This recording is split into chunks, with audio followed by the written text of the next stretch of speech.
آية من آيات ربهم إلا كانوا عنها معرضين وإذا قيل لهم أنفقوا مما رزقكم الله قال الذين كفروا للذين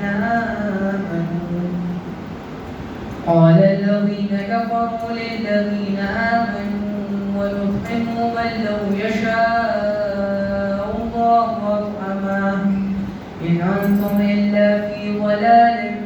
مبين ويقولون متى هذا الوعد إن كنتم صادقين ما ينظرون إلا صيحة واحدة تأخذهم وهم يخصمون فلا يستطيعون توصية ولا إلى أهلهم يرجعون ونفخ في الصور فإذا هم من الأجداث إلى ربهم ينصرون قالوا يا ويلنا من بعثنا من مرقدنا هذا ما وعد الرحمن وصدق المرسلون إن كانت إلا صيحة واحدة فإذا هم جميع الذين محضرون فاليوم لا تظلم نفس شيئا ولا تجزون إلا ما كنتم تعملون إن أصحاب الجنة اليوم في شغل فاكهون هم وأزواجهم في ظلال على الأرائك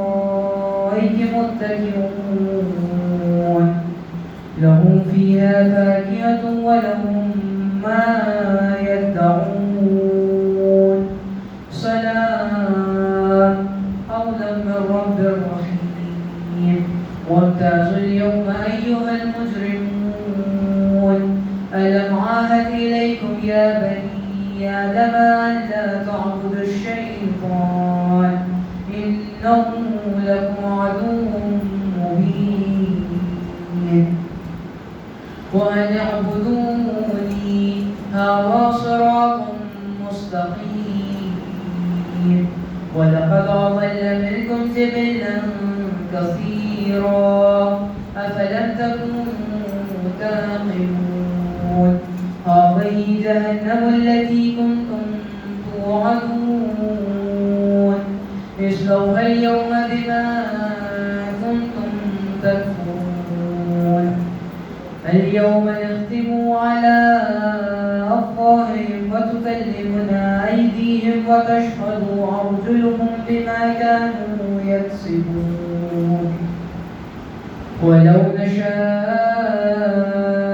لطمسنا على أعينهم فاستبقوا الصراط فأنى يبصرون ولو نشاء لمسخناهم على مكانتهم فما استطاعوا مضيا ولا يرجعون ومن نعمره ننكسه في الخلق أفلا يعقلون وما علمناه الشعر وما ينبغي له إن هو إلا ذكر وقرآن مبين لينظر من كان حيا ويحق القول على الكافرين أولم يروا أنا خلقنا لهم مما عملت أيدينا أنعاما فهم لها مالكون وظللناها لهم فمنها ركوبهم ومنها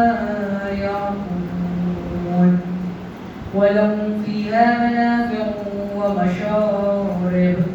أفلا يشكرون واتخذوا من دون الله آلهة لعلهم ينصرون لا يستطيعون نصرهم وهم لهم جند محضرون فلا يحزنك قولهم إنا نعلم ما يسرون وما يعلنون أولم ير الإنسان أنا خلقناه من صفة فإذا هو خصيم مبين وضرب لنا مثلا ونسي خلقه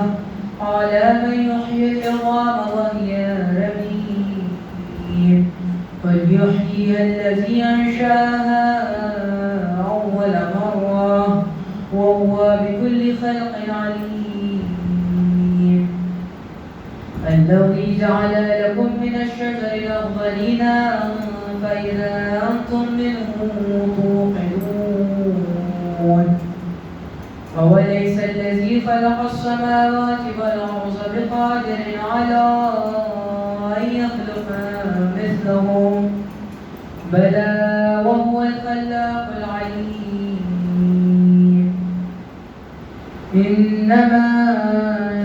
أمره إذا أراد شيئا أن يقول له كن فيكون فسبحان الذي بيده ملكوت كل شيء وإليه ترجعون اللهم صل على محمد وآل محمد اللهم صل على محمد وآل محمد اللهم صل على محمد وآل محمد اللهم صل على محمد وآل محمد اللهم صل على محمد وآل محمد وعجل فرجهم. آپ حضرات سے گزارش ہے کہ سب حضرات مل کر 3 مرتبہ سورہ اخلاص پڑھیں گے. بسم اللہ الرحمن الرحیم قل هو اللہ احد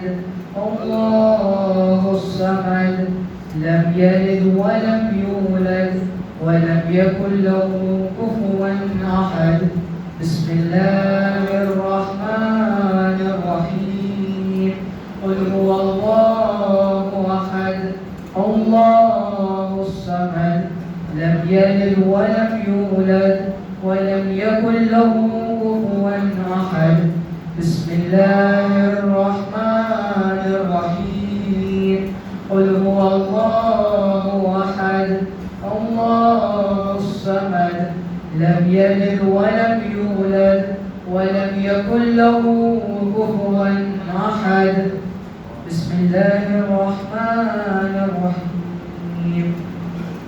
قل أعوذ برب الفلق من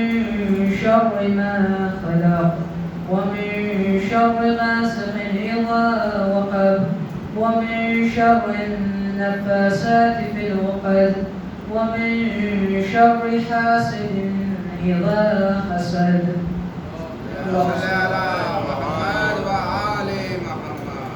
بسم الله الرحمن الرحيم قل أعوذ برب الناس ملك الناس إله الناس من شر الوسواس الخناس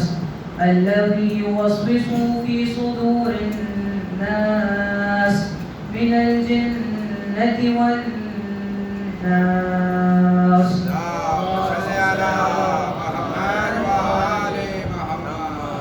صدق الله العلي العظيم وصدق رسوله الكريم. سبحان ربك رب العزة عما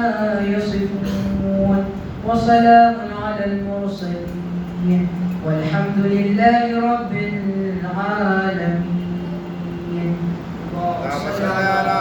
محمد وآل محمد. أعوذ بالله من الشيطان الرجيم. بسم الله الرحمن الرحيم. اللهم انفعنا وارفعنا بالقرآن العظيم واهدنا بما تلونا من الآيات والذكر الحكيم وتقبل منا قراءته إنك أنت السميع العليم ولا تضرب به وجوهنا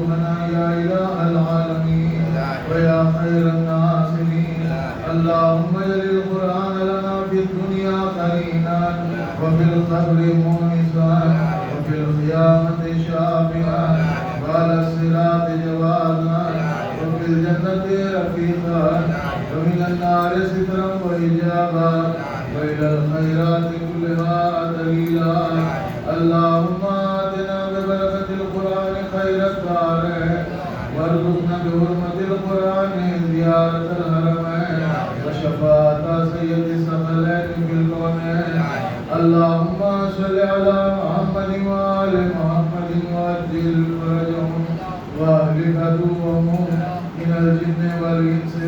من الأولين والآخرين واشرنا في زمرتهم وتحت لوائهم وتقبل فينا شفاعتهم واجعلنا فائزين بدولتهم ورجتهم وارزقنا دوم فرجهم وتجاوز عن سوء ما عندنا بحسن ما عندهم واقض حاجاتنا برحمتهم واغفر عيوننا برؤيتهم واشف مرضانا واغفر مسافرين وانصرنا على من ظلمنا وعادانا واغفر لنا ذنوبنا ويسر لنا امورنا وفرج عنا همومنا واكشف عنا همومنا واقض عنا ديوننا واقنا ما همنا من امور دنيانا واخرتنا انك على كل شيء قدير وبكل شيء خبير آمين آمين يا رب العالمين وسلم تسليما كثيرا كثيرا وصل على محمد وآل محمد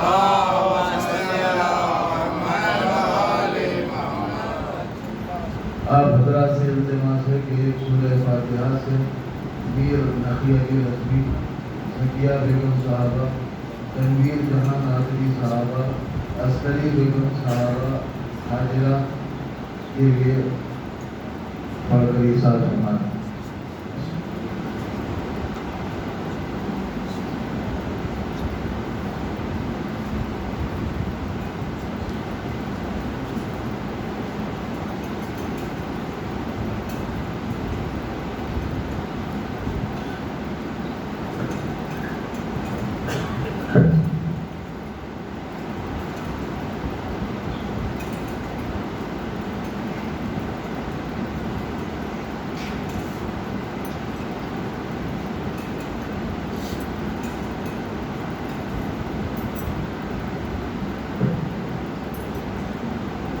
صلوات محمد وآل محمد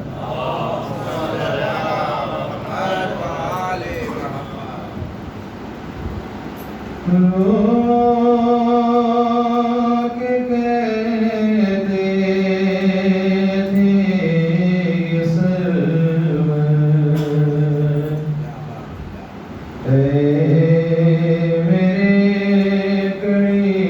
الجوان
دیکھ لو ایک بار مڑ کر میرے کڑیاں جوان پھر ایک آواز دے دو اے پسر اس باپ کو پھر ایک آواز دے دو اے پسر اس باپ کو ہر قدم کھاتا ہو کر ہر قدم کھاتا ہو کر اے میرے کڑیاں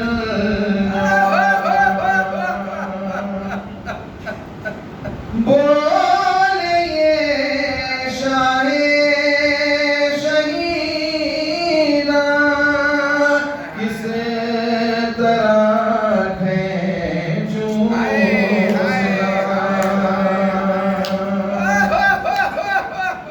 بولئے شاہ شہیداں کس طرح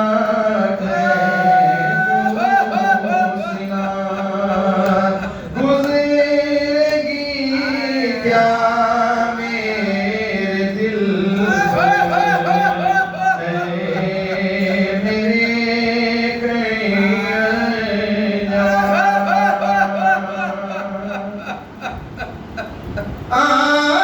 آخری سانسیں تیری ہے تمنا باپ کی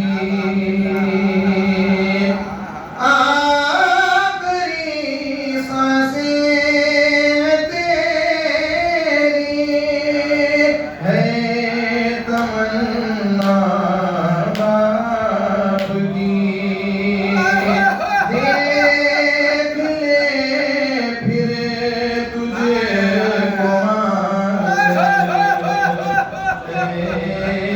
میرے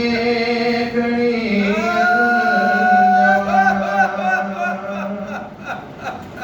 تھی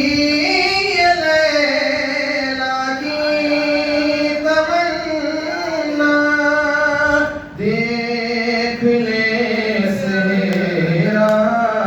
تیرا تھی لیلا کی تمنا دیکھ لے سہرا تیرا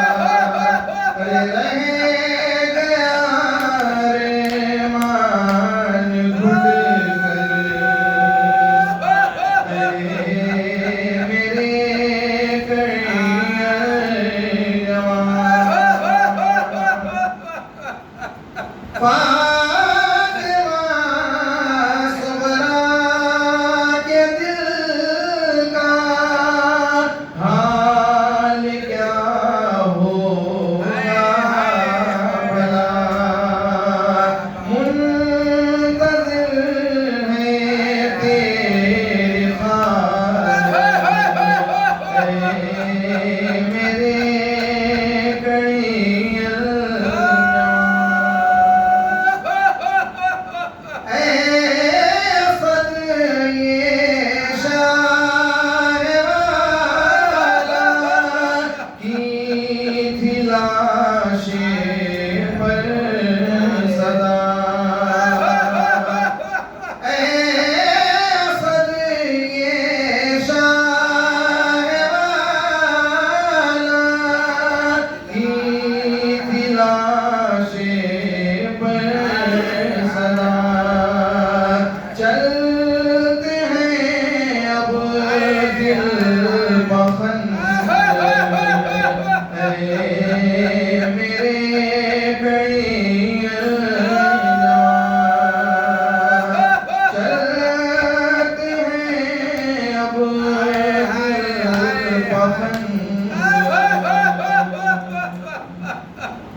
صلوات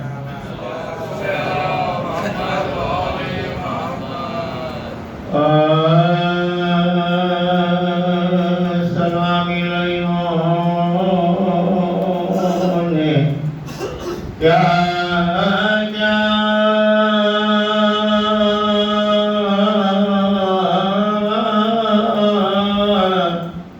جفا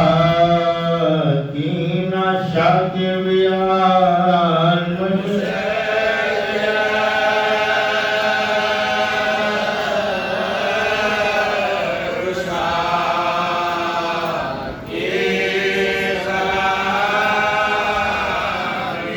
یہ مانا ہے تسلیم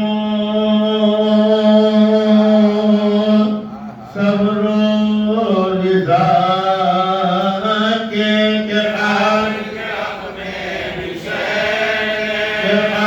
دل کے حق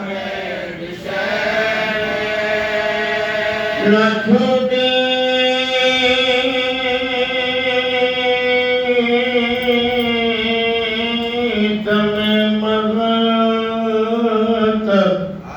فاطمہ سے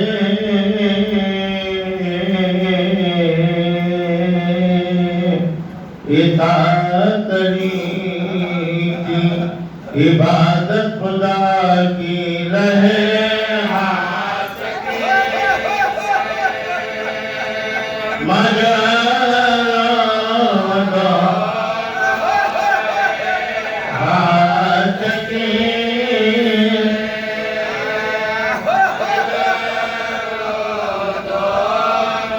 یہ حالت مخدوم ہے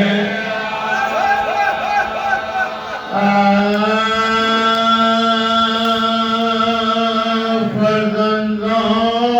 کو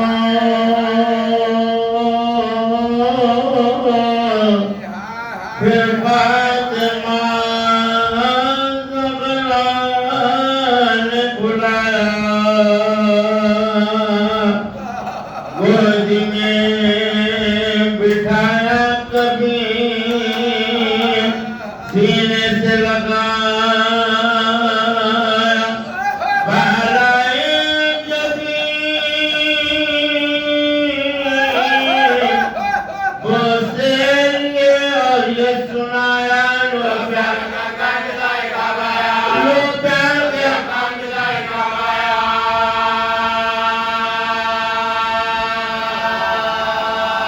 اب تم سے جدا ہوگی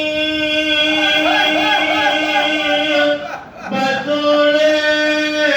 عذر میں یہ آخرت میں جا گیا ہے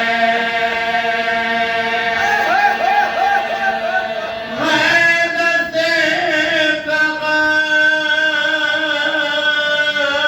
تمام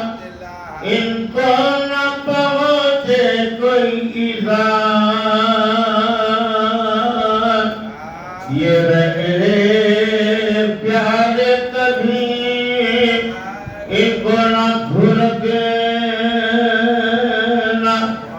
اور آپ سے عرض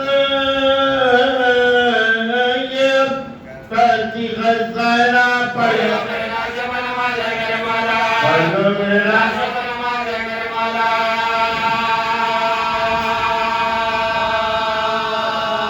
فرقت میں رنگوں کی پرپائیوں سامنے بچو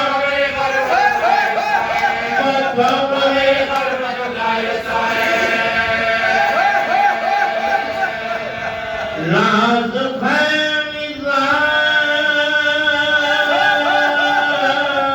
مزاج ان کے یہ معلوم ہے مولا ہر بات میں بساقہ روزے تک چھوٹا ہر خواب لجائے سینے میں گلے گا تم اس کو میرے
گل ہو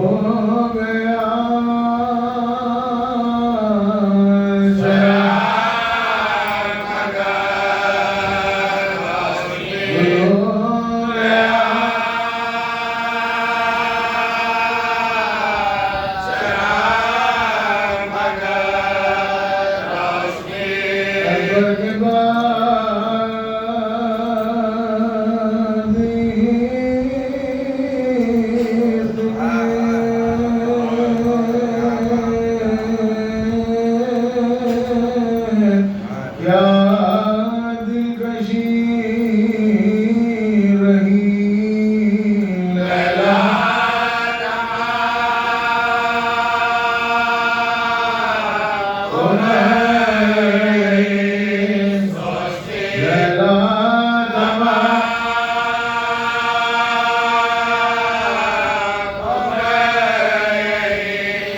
کہ غم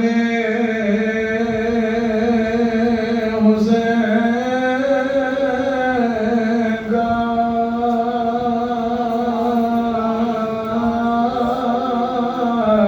ٹوٹا نہ سلسلہ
Pakistan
سے معروضے میں معروضہ یہ ہے کہ معلوم کے قریب کافی جگہ ہے جو حضرات کچھ پیچھے بیٹھے ہیں ان سے معروضہ ایک ذرا آگے آ جائیں تو جو حضرات وہاں حال میں بیٹھے ہیں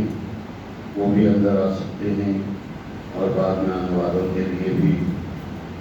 تھوڑی جگہ نظر آئے گی حضرات سے تھوڑا تھوڑا آگے آ جائیں.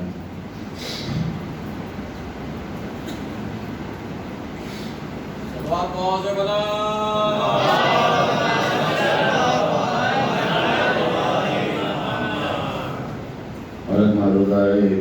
گاریان مجلس کی جانب سے ایک مرتبہ سورہ حمد اور 3 مرتبہ سورہ اخلاص کی قرأت فرما کر مولوی میر مفتی علی رضوی صاحب آرکا مقاموں ان کی پہلی مجموعہ تنویر کہاں ناظری صاحبہ ذکیہ بیگم صاحبہ اور انہیں کی دختر عسکری بیگم حاضرہ اور جملہ مومنین اور مومنات کی ارواح کے لیے انسان فرمائیں.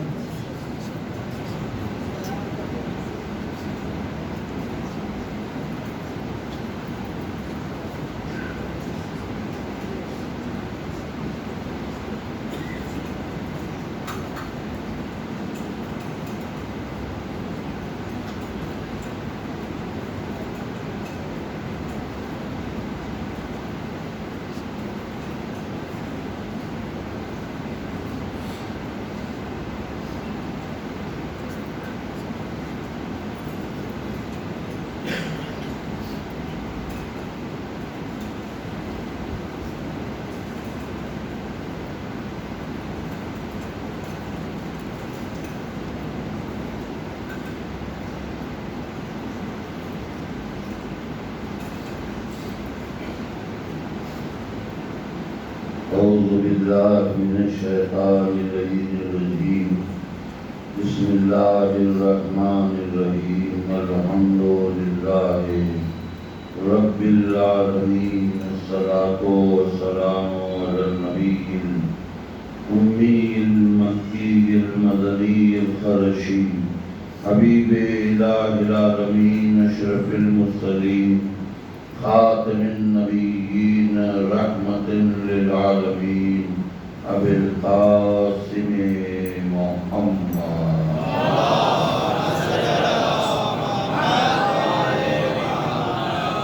وعلى وارث علم النبيين حاكم يوم الدين رئيس العارفين سيد الوصيين قائد الغر المحجلين قاتل الكفار والمشركين خاطئنا كسينا والقاسطين بالداخل كل شيء أحصيناه في إمام مبين الشجاع الغضنفر قاسم طوبى وصخر ميزان الأعمال مخلب الأهوال وجه الله الذي من آمنا به يمنا نفس الله الخائمة أذن الله الوعية عين الله الناظرة حجة الله البالغة الإمام نجم الصاحب إمام المشارق والمغارب مظهر العجائب ومظهر الغرائب الذي حبه فرض على الحاضر والغائب أسد الله الغالب غالب على كل غالب مولانا ومولى الكونين أمير المؤمنين علي بن أبي طالب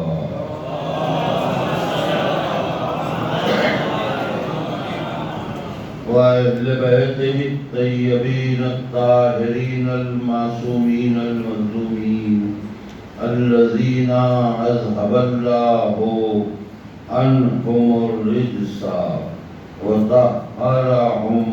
تطهيرا.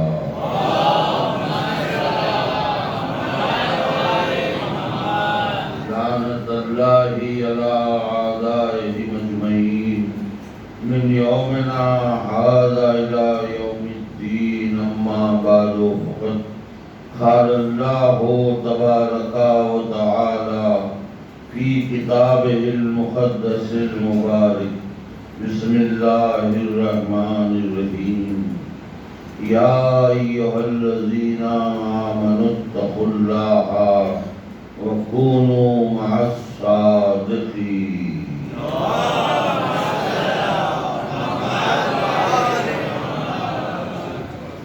عزیزان گرامی،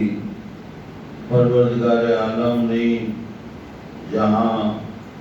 اپنی عظیم ترین مجموعہ کلام بلاغت نظام الہی میں کہ جسے دنیا قرآن کے نام سے جانتی ہے، ہماری زندگی ہماری حیات کے ہر شعبے کا احساس کر دیا ہے، ہماری زندگی اور ہماری حیات کے ہر رخ کے لیے رہبری اور ہدایت کو اس نے قرآن میں موجود رکھا ہے۔ جستجو یہ ہونی ہے، کوشش یہ ہونی ہے کہ قرآن کے آیات کے مفاہیم و معانی کو انہی سے سمجھا جائے، انہی کی ذات سے اس کتاب کا علم حاصل کیا جائے کہ جو اس کتاب کا حقیقی علم رکھتے ہیں اور جن کے لیے اللہ نے راسخون فی العلم بھی کہا ہے، اور اللہ نے انہی کے لیے ومن عنده علم الکتاب بھی کہا ہے کہ ہم نے انہیں کتاب کا علم دیا۔ اگر حقیقی معنی میں ہدایت چاہتے ہیں تو لازم ہے کہ ان سے قرآن کی آیتوں کے مطالب کو پوچھا جائے کہ جو قرآن کا علم رکھتے ہیں اور اللہ نے جنہیں قرآن کا علم دیا ہے، دعویٰ کیا ہے۔ اگر آپ ان سے ہٹ کر قرآن کی کوئی بھی آیت تو خیر بڑی بات ہے، ایک لفظ بھی اگر آپ غیر سے سمجھنا چاہیں گے کہ جو اس کتاب کا حقیقی علم نہیں رکھتے، اللہ نے انہیں علم نہیں دیا ہے، بلکہ وہ اس دنیا میں آ کر یہاں علم حاصل کر کے ایک مقام و مرتبے پہ پہنچ کر زبان پر اپنا عبور حاصل کر کے یہ سمجھنے لگے کہ میں اللہ کی کتاب کا یا اللہ کے کلام کی شرح اور اس کی تفسیر کر سکتا ہوں، تو یہ ان کی اپنی غلط فہمی ہے، یہ ان کی اپنی خوش فہمی ہے، کیونکہ یہ چیز ناممکنات میں سے ہے کہ کوئی بھی انسان چاہے وہ کتنا ہی بڑا عالم کیوں نہ ہو، کس قدر ہی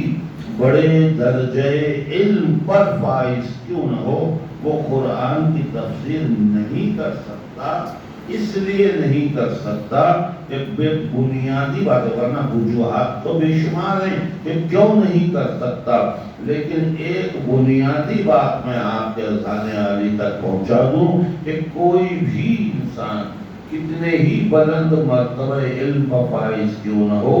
وہ اللہ کے کلام کی تفسیر اس لیے نہیں کر سکتا کہ کلام اس کا ہے جس کا علم لامحدود ہے،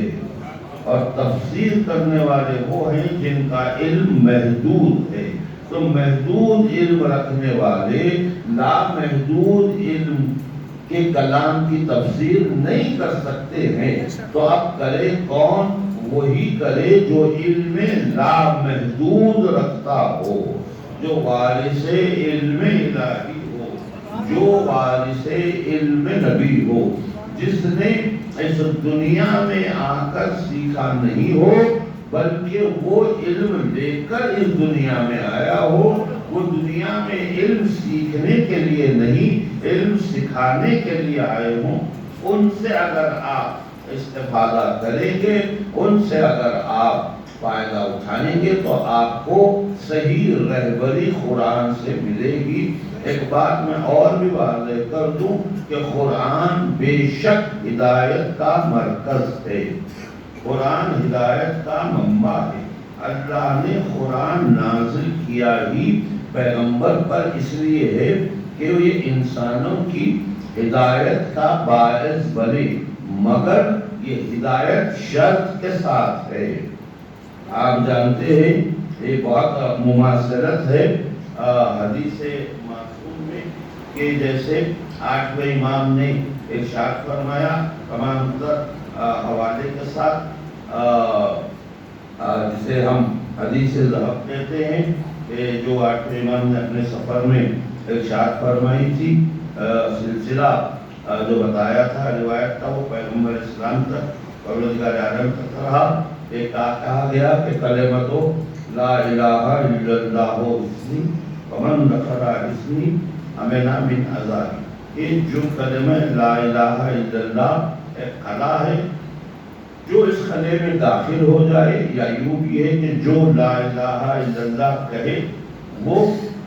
قلعے میں داخل ہو گیا، اور جو قلعے میں داخل ہو گیا اس کے لیے امان ہے، امن من عذابی، عذاب سے امان ہے۔ یہاں حدیث ختم ہو جاتی تو یقیناً بڑی گنجائشیں لوگ پیدا کر دیتے، مگر امام نے ان گنجائشوں کے پیدا کرنے کا سد باب کر دیا آگے حدیث کو بڑھاتے ہوئے کہ بشرطہا و شروطہا، کہ اس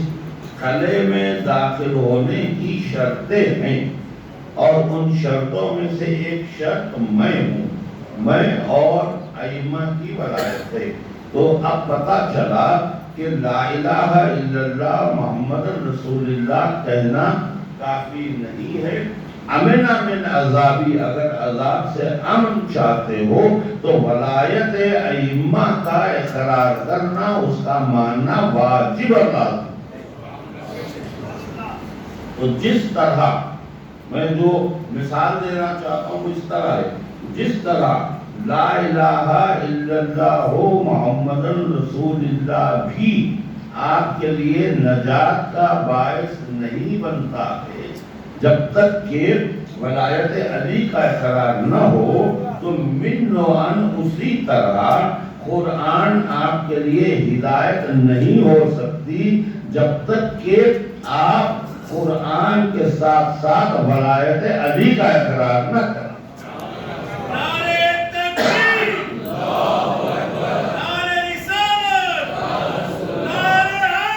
نعرہ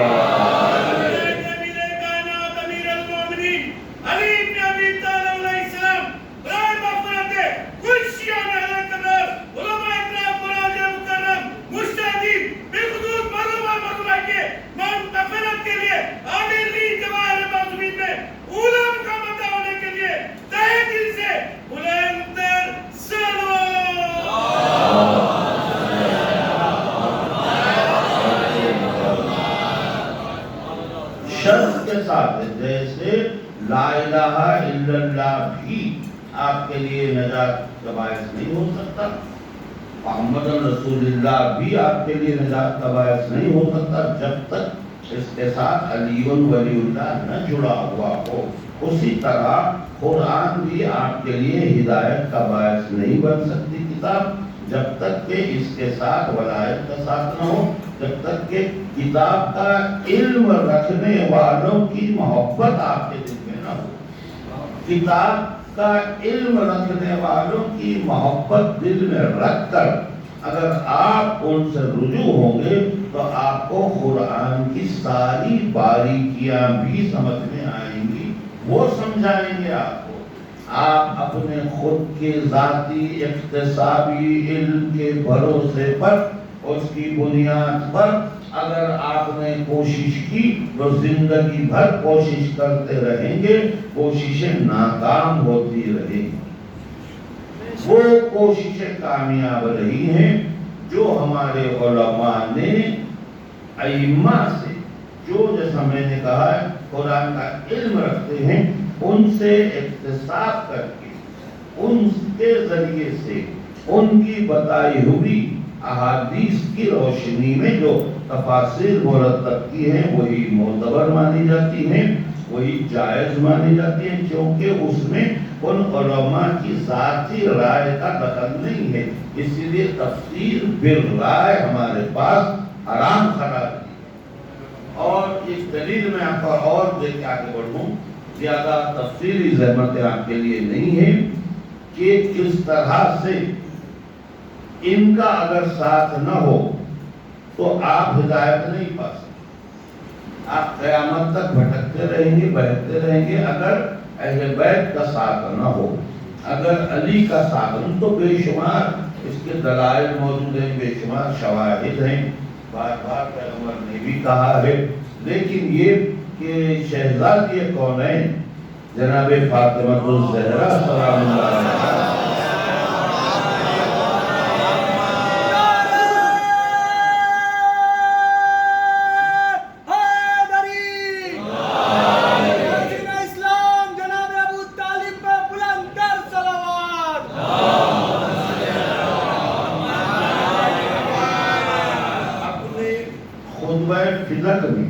جس خطبے کے لیے میں ہمیشہ نوجوانوں سے معروضہ کرتا ہوں، میری مخاطبت رہتی ہے نوجوانوں سے، بزرگ تو علماء ذاکرین اس بات کو بہتر جانتے ہیں۔ کچھ ہمارے پاس ذخیرہ جو بڑا غیر معمولی ذخیرہ علم کا موجود ہے، اس میں کچھ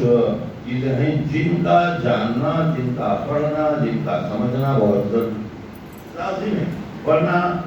ہمارے دعوی محبت جو ہے نا وہ ناقص رہ جائے گا۔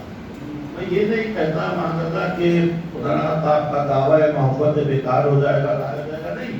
اس سے محبت ہے تو درجات ہے، کوئی نہ کوئی درجے میں آپ آ جائیں گے، کسی نہ کسی درجے میں آپ فٹ ہو جائیں گے، لیکن وہ جو ہمارا دعویٰ ہوگا نا ناقص رہے گا اگر ہم یہ صحیح نہ کریں، کوشش نہ کریں۔ ایک تو قرآن ہے ہی کہ آپ جتنا پڑھیں گے اتنا زیادہ آپ کے علم میں اضافہ ہوگا۔ تکرار کی بات مت سوچیے، بالکل ذہن سے بات نکال دیجیے کہ جو معیار، جو فلسفہ اور کتابوں کا ہے دنیا میں، جس کے 1 سے 4 مرتبہ پڑھنے سے دلچسپی ختم ہو جاتی ہے، لطف ختم ہو جاتا ہے اور ہمیں مزہ نہیں آتا، یہ ایک دنیاوی کتابوں کا معیار ہے۔ اچھے سے اچھے موضوعات پر آپ اپنی پسند کے موضوعات پر پڑھیں، بے شک پڑھیں، لیکن 1 سے 4 مرتبہ پڑھ لیں تو آپ کا لطف ختم ہو جائے گا، آپ کا دل نہیں لگے گا۔ لیکن قرآن ایک ایسی کتاب ہے کہ جسے جتنا پڑھیں گے اتنا مزہ آتا چلا جائے گا، لطف آتا چلا جائے گا، آپ کے لیے نئے نئے راز فاش ہوتے چلے جائیں۔ آیتیں وہی رہیں گی، کلام بدلے گا نہیں نا، ایک زیر زبر بھی ادھر سے ادھر نہیں ہوگا، لیکن آپ پڑھتے جائیے، پڑھتے جائیے، پڑھتے جائیے، آپ کے لیے انکشافات ہوتے چلے جائیں گے۔ اس کے لیے اب مجھے شعراء بھی ہیں اور سامعین میں بھی بعض اور حضرات ہیں، سبھی سے میں اس کا سلوات ارشاد فرمائیں۔ حضرت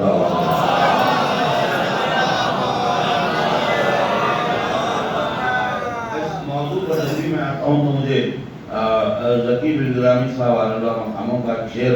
جو ہے بے ساختہ یاد آتا ہے، تو میں نظر کر دیتا ہوں کہ لمحہ لمحہ منکشف ہوتا ہوا جیسے کہ تو.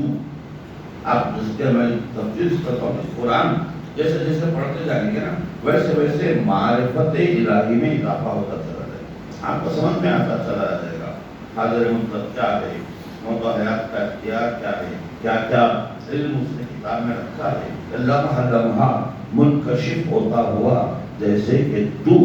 محو حیرت آئینہ در آئینہ جیسے کہ میں. یعنی کہ وہ حیرت کبھی ختم نہیں ہو گیا. آپ کی زندگی ختم ہو جائے گی لیکن قرآن کے پڑھنے سے آپ جس حیرت میں مبتلا ہوں گے وہ حیرت کبھی ختم نہیں ہوگی، ہمیشہ وہ حیرت ہے. اسی لیے اصرار کیوں کیا گیا قرآن کے پڑھنے کا؟ ہمارے فائدے کے لیے، نہ اس سے اللہ کو کوئی فائدہ ہے نہ علم دائری کو کوئی مفاد حاصل ہونا ہے، ہماری بہتری کے لیے، ہماری اچھائی کے لیے کہا گیا کہ تم اسے پڑھتے رہو. تو جو چیزیں پڑھنی چاہیے مستقل طور پر تھوڑا سا وقت نکال کر اپنی زندگی میں سے اپنے 24 گھنٹوں کو تقسیم کر کے ایک سسٹم کے ساتھ نظام، چونکہ قرآن خود ہمارے لیے ایک ضابطۂ حیات، ایک کانسٹیٹیوشن ہے، ایک نظام حیات ہے، اس کو پیش نظر رکھ کے تھوڑا سا وقت ہم مطالعے کے لیے نکالیں اپنی زندگی سے. 24 گھنٹے میں آپ 24 گھنٹے میں بہت سارا وقت اپنی ذات کے لیے دے دیتے ہیں، اپنے اہل و عیال کے لیے دیتے ہیں، اپنے ماں باپ کو بے شک دینا چاہیے، واجب ہے. اگر کوئی اپنی زندگی سے اپنے ماں باپ کے لیے، چاہے وہ زندہ ہو یا گزر گئے ہوں، یہ بھی میرے پاس وقت موقع نہیں ہوگا میں تفصیل کا، اس لیے میں ابھی عرض کر رہا ہوں کہ چاہے ماں باپ زندہ ہو چاہے گزر گئے ہوں، ان کے لیے وقت نکالا جائے تھوڑا سا، یہ آپ کے لیے لازم ہے. تبھی آپ ان کی خدمتوں کا اور ان کے ایثار و قربانی کا حق تو آپ ادا نہیں کر سکتے، لیکن حق ادا کرنے کے راستے پر چلا جا سکتا ہے. آپ راستے ہی پر نہیں چلیں گے تو آپ کی زندگی کا فائدہ کیا؟ وقت نکالیں، والدین کے لیے نکالیں، چاہے وہ حیات ہوں چاہے گزر. جن کے والدین ہیں پروردگار ان کے سروں کو ان کے سائے کو قائم رکھے، گزر گئے ہیں ان کی مغفرت ہو، اللہ تعالیٰ سے علم ہو. لیکن یہ کہ اگر گزر بھی گئے ہوں تو ان کے لیے وقت نکالے، یہ سارے ثواب کرے ان کے لیے، اور اگر حیات ہیں تو کچھ وقت ان کے لیے مختص کریں، اہل و عیال کے لیے، بچوں کے لیے، کیونکہ انہیں یہ احساس ہو کہ ہمیں کوئی پوچھنے والا ہے، ہمیں کوئی دیکھنے والا. باقاعدہ ہمارے ائمہ نے مثال دی ہے. اب اس وقت موقع نہیں ہے، میں کبھی عرض کروں گا، اس سے پہلے عرض کرتا ہوں. 7ویں امام نے تو پورے 24 گھنٹوں کی تقسیم بتائی اور اس میں بطور خاص سے کہا ہے کہ کچھ وقت اپنے اہل و عیال کے درمیان بیٹھ کر گزارو، ان کی ضرورتوں کو پوچھو، ان کے جو نیسیسٹیز ہیں ان کو دریافت کرو، بچوں سے ان کی تعلیم کے بارے میں پوچھو، کیا اسکول میں کالج میں کیا گزرا. بہرحال کچھ وقت ان کے لیے دیا جائے. اسی طرح قرآن کے پڑھنے کے ساتھ ساتھ نہج البلاغہ کی کتاب ہے جس کا مطالعہ بہت ضروری ہے. اس کے ساتھ اور بہت صحیفہ کاملہ، ہمیشہ میں اس کی سفارش کرتا ہوں کہ یہ اپنے پاس رکھیں اور پڑھتے جائیں. دعا روز ایک ایک دعا پڑھیں تو آپ کو اندازہ ہوگا کہ ہمارے ائمہ نے کس قدر اعلیٰ ترین علم کا ذخیرہ ہمارے لیے چھوڑا ہے. ہمارے لیے سب سے بڑی بدقسمتی کیا ہے پتہ ہے آپ کو؟ نہ ہمارے جیسا دین پوری دنیا میں کسی کے پاس ہے، نہ ہمارے جیسی کتاب کسی کے پاس ہے، نہ ہمارے جیسا نبی اور رہبر کسی کے پاس ہے، نہ ہمارے جیسے محافظین دین و شریعت جو تحفظ کرنے والے ہیں ائمہ، وہ پوری دنیا میں کسی کے پاس نہیں ہے. ہمارے جیسا علم کا ذخیرہ کسی کے پاس نہیں ہے. مشکل یہ ہے ہر چیز اعلیٰ ہے ہمارے پاس، ہم استفادہ نہ کر کے نقصان اٹھاتے. ہم کو ضرورت استفادے کی ہے. انہی نہیں جو چیزیں نوجوانوں کو مطالعے میں رکھنی چاہیے، پڑھنی چاہیے. اب یہ ابھی دن گزرے، 2 دن گزرے، 3 دن گزرے، دعائے عرفہ. میں نے ہمیشہ کہا ہے، بہت طویل ہے، اگر آپ ایک سٹنگ میں نہیں پڑھنا چاہتے تو نہ پڑھیں، تھوڑی تھوڑی پڑھیں، رکھ دیں، پھر تک کنٹینیو کریں. اس کے ساتھ ساتھ آپ عربی میں پڑھیں گے تو عربی کا جو ثواب ہے پڑھنے کا وہ تو آپ کو مل جائے گا، لیکن سمجھ میں کیا آئے گا آپ زبان ہی نہیں جانتے. تو کیا ان کے درجہ سے پروردگار ہمارے ان علماء کا درجہ اعلیٰ ہے اور اعلیٰ سے اعلیٰ فرمائیں. جن علماء نے ایسے عظیم ذخیروں کو ہماری زبان میں منتقل کر دیا ترجمہ کر کے. اب اور کیا چاہیے آپ کو؟ یعنی آپ کو تیار شدہ چیز دی جا رہی ہے، توشہ دیا جا رہا ہے، نہ آپ کو کچھ نہیں کرنا ہے، پکا پکا ہے غذا کے لیے، صرف آپ کو سکھانا ہے. بہترین ترجمہ کیا گیا ہے، مختلف علماء نے ترجمے کیے ہیں، آپ اسے پڑھیں. تو دعائے عرفہ تو ترجمہ بہت لوگوں کیا ہے، مولوی ذیشان اگر صاحب جوادی عالم نے جو ترجمہ کیا ہے اپنی کتاب میں، وہ بہت اچھی زبان انہوں نے استعمال کی ہے، تو آپ کو اس کا اندازہ ہوگا. وہ پڑھے ترجمہ تو دعائے عرفہ جو ہے نا انسان کی روح کو پالیدگی عطا کرتی، لطیف سے لطیف تر ہو جائے گی آپ کی روح. وہ باتیں حسین ابن علی کی زبانی نکلی ہوئی دعا ہے، وہ باتیں حسین نے اس دعا میں پیش کی ہیں جو کوئی اور پیش کر ہی نہیں سکتا. سمجھ رہے ہیں؟ ناممکن ہے کہ کوئی اور ایسی بات بتائے جو حسین نے بتائی ہے، کیونکہ حسین عارف قدرت کا نام ہے. اسی لیے ہم کو ان کی معرفت ضروری ہے، ان کا عرفان حاصل کریں تو کما حق ہو اللہ کی معرفت حاصل ہو سکتی ہے. تو جو باتیں حسین نے بتائی وہ آپ میرے کہنے سے کچھ نہیں ہوگا، آپ پڑھیں گے تبھی آپ کو پتہ چلے گا. بات چلی تھی شہزادی کے خطبے سے تو میں نے اتنا وقت کر لیا تاکہ یہ بتاؤں کہ جو چیزیں پڑھنے لائق ہیں وہ آپ کے لیے ضروری ہیں، اس کا مطالعہ کریں. ان میں خطبہ فطر بھی ہے شہزادی کونین کا، جو 2-3 حصوں کا مشتمل ہے. کبھی انصار سے مخاطبت ہے تو کبھی مہاجرین سے مخاطبت ہے. اس میں شہزادی کونین نے 1-2 فقرے میں جملے سے بتا رہا ہوں آپ کو صرف اپنی زبان میں. شہزادی کیا شہزادی نے کہا کہ تم لوگوں نے میرے ابن علی ابن ابی طالب کو چھوڑ دیا. اگر تم ان کا دامن تھامے ہوئے ہوتے، اگر تم ان کے ساتھ ہوتے تو وہ تم کو اس طرح علم سے اور خوبیوں سے سیراب کرتے جیسے کوئی اونٹوں کا مالک اپنے اونٹوں کو نہر کے کنارے لے جا کر سیراب کرتا ہے. اگر تم علی کا ساتھ دیتے تو وہ تم کو اس طرح سیراب. اس کے بعد ایک فقرہ کہا کہ تم نے علی کو چھوڑ دیا، اب تم قیامت تک بھٹکتے رہو گے. یہ فقرہ شہزادی کو تم نے علی کو چھوڑ دیا، اب تم قیامت تک بھٹکتے رہو. کیوں کہا؟ اسی لیے کہا کہ اب لوگ علی کو چھوڑ کر حسبنا کتاب اللہ کہنے والے، جنہوں نے کہا کہ کتاب ہمیں کافی ہے، انہوں نے کہا مگر حقیقت میں کتاب کافی ہو ہی نہیں سکتی. دنیا میں کوئی کتاب ایسی نہیں ہے جو تنہا کافی ہو جب تک کہ اس کتاب کا پڑھانے والا نہ ہو. آپ بتائیے مجھے دنیا میں کوئی ایسی کتاب ہے جو آپ کو فائدہ پڑتا ہے جو آپ تنہا پڑھ لیں؟ لاکھ آپ پڑھے لکھے ہوں گے، آپ یہاں تک یونیورسٹیز میں جو طالب علم گریجویشن پوسٹ گریجویشن کی تعلیم حاصل کرتے ہیں تو ان کا بھی ایک سلیبس ہوتا ہے نا، تو کیا وہ سلیبس خود پڑھ لے کر امتحان دیتے ہیں؟ لیکچررز ہوتے ہیں، پروفیسرز ہوتے ہیں، وہ جب اس کتاب کی شرح کرتے ہیں تو یہ جو اسٹوڈنٹس ہوتے ہیں گریجویشن پوسٹ گریجویشن کی تب سمجھ میں آتا ہے، تب وہ کتاب ان کے لیے مفید ہوتی ہے. تو دنیا کی کوئی کتاب، دنیا کے لکھنے والے کی کوئی کتاب جب تک کہ سمجھائی نہ جائے آپ کے لیے مفید نہیں ہے، تو اللہ کی کتاب جب تک کہ سمجھانے والا نہ ہو آپ کے لیے مفید کیسے ہوگی؟ آپ سمجھیں گے کیسے؟